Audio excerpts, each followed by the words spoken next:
Xitoy kommunistlari Sharqi Turkistondagi musulmonlarni zo'r ko'lamda tutqun qilib, atalmış tarbiyalash markazlariga solayotgan kunimizda diyorimizdagi nurg'un ish o'rinlari bo'sh qilib, ishlab chiqarish va ma'rif o'rinlarida xizmat oqsagan. Bu ahvolda Xitoy hukumatı ichki o'lkalardan o'qituvchi, soqchi va ma'murlarni nihoyat yuqori maosh bilan taklif qilish e'loni chiqargan. E'londa nomzodlarning siyosiy engi yaxshi va har qanday bir dinga e'tiqod qilmasligi shart deb eskartilgan.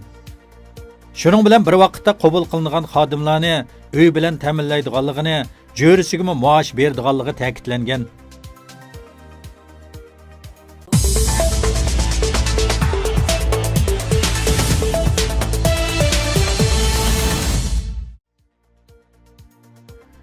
Urumchi Sanji Shexanzi yuqori texnik taraqqiyot rayoni qurilib, Beijingning bevosita boshqarilishiga o'tkazib berilmoqchi ekan.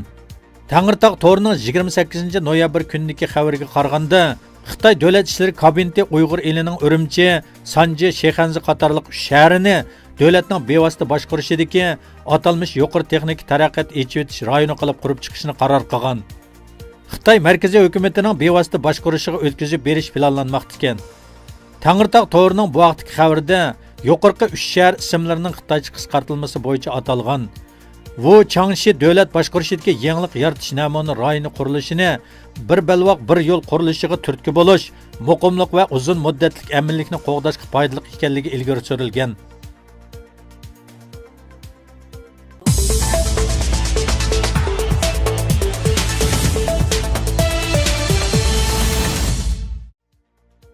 Şahid Mehirgul Tursun Amerika Davlat Majlisida lagerlar to'g'riliq guvohlik berdi. 28 noyabr kuni Amerika Davlat Majlisi qarmog'idagi Xitoy ishlari ijroiya komitetida Xitoydagi diniy bostirish bo'yicha guvohlik berish yig'ini o'tkazildi. Qo'rqinch lager hayotidan qutulib chiqib, oldi bilan Misrga, u yerdan Amerikaga yetib kelgan Shahid Mehirgul Tursun guvohlik berish yig'inida asosli so'zlaguvchi sifatida o'tirg'i chiqdi.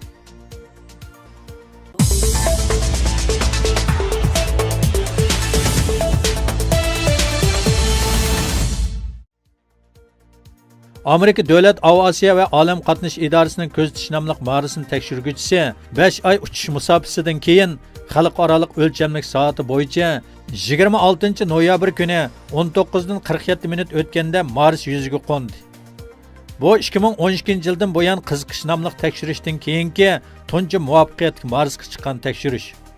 Bu kuzatish nomli tekshirish qishil planetiga yerlashgandan keyin Marsning cho'nqur ishki qurilmasi to'g'risida qimmatli uchurlarni to'plashga boshlab, insonlarning yer sharini, tashqi planetlarning kelib chiqishi va o'zgarishini tushunishga yordamchi bo'lmoqchi.